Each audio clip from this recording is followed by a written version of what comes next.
Hello guys, I am back. আজকে সকাল থেকেই বৃষ্টি হচ্ছে। বৃষ্টির জন্য কোথাও বেরোনোও হয়নি, কোনো কাজও হয়নি, না জিম করেছি না কিছু হয়েছে, সারাদিন শুয়েছিলাম।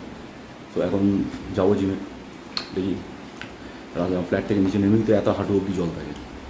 তো আজকে যাবো, একটু চেস্ট ওয়ার্কআউট করবো, তার আগে একটু মিল, বেশি কিছু না, just oats, sweet potato.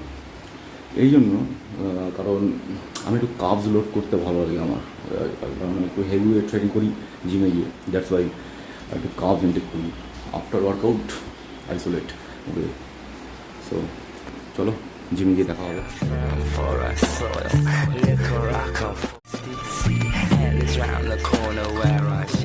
Chest workout আর চেষ্টা করছে নিজেদের চেস্ট মাসলসকে ইমপ্রুভ করার জন্য, বাট হচ্ছে না। আজকে যেহেতু আমি 4টে ওয়ার্কআউট করবো, হেল্প করবে, আমাকে তো হেল্প করেছে, আমার চেস্ট গ্রো করাতে হেল্প করেছে অনেকটাই। স্টার্ট করার আগে বলতে চাই যেটা হচ্ছে যে প্রত্যেকটা জয়েন্টসের মুভমেন্ট, প্রত্যেকটা এক্সারসাইজ, যে এক্সারসাইজগুলো তুমি করছো তোমার জয়েন্ট ইনভলভ, সুতরাং সেই জয়েন্টগুলোকে যদি তুমি ঠিকঠাক যদি ওয়ার্ম আপ না করো তাহলে সেটা ফ্লেক্সিবিলিটি আসবে না। আর যদি ফ্লেক্সিবিলিটি না আসে, যে কোনো সময় যে কোনো মুহূর্তে ইনজুরি চান্সেস অনেক বেশি।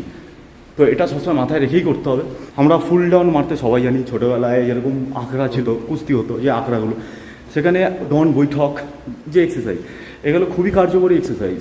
এগুলো তো এখন অনেকে করেই না, এগুলো সব প্রচলন উঠেই গেছে, কেউ করেই না এখন। জিম সবাই এখন হেভি ডিউটি মেশিন। তোমার যেটা অ্যাকচুয়াল দরকার, যেটা তোমার নিড,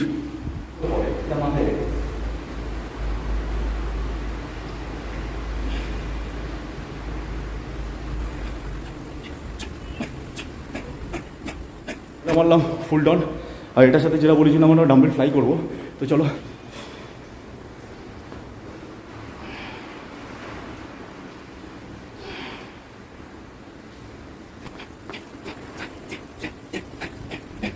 জিম পুরোই ফাঁকা, বাইরে এত জোর বৃষ্টি হচ্ছে, এত জোর বৃষ্টি হচ্ছে, মনে চলো আমি দেখাচ্ছি পুরো এখান থেকে। লোক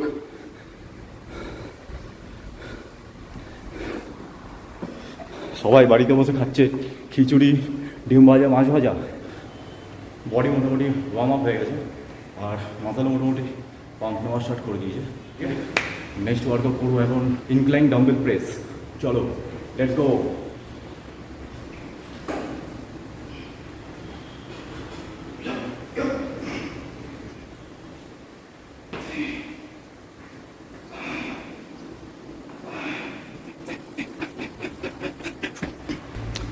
চলো, incline dumbbell press complete, 4 set এটাও।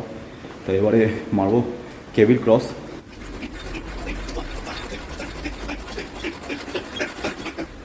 হ্যাঁ, মোস্ট ইম্পর্টেন্ট থিং যেটা, প্রত্যেকটা সেটের মাঝখানে যে মাসল এক্সারসাইজ করছে সেই মাসলকে সুইচ করা।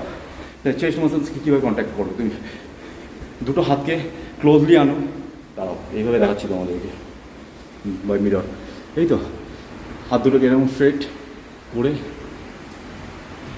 দুটো হাতকে এরকম ক্লোজ করো, চেস্ট ওপর দিকে লিফট করো।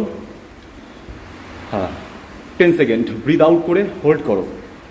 10 second, 10, 9, 8, 7, 6, 5, 4, 3, 2, 1। Basically barbell bench press না মারলে মনে হয় না যে চেস্ট কিছু করেছি। আমাদের মাথায় এই লজিকটাই আগে কাজ করে। ওয়েট বেশি লাগাইনি, weight 15 kilo each, total 30 kilo আছে।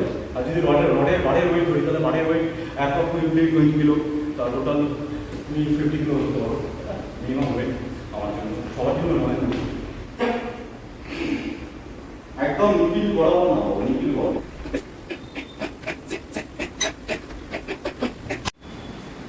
এত বৃষ্টিতে না, অ্যাকচুয়ালি ব্যাপারটা কি, এত বৃষ্টি আর এদিকে পুরো জিমটা যে ফাঁকা, এই তোমরা দেখতে পাচ্ছ, এতে না মুডটা এমনি মানে কেচে নষ্ট হয়ে যায়।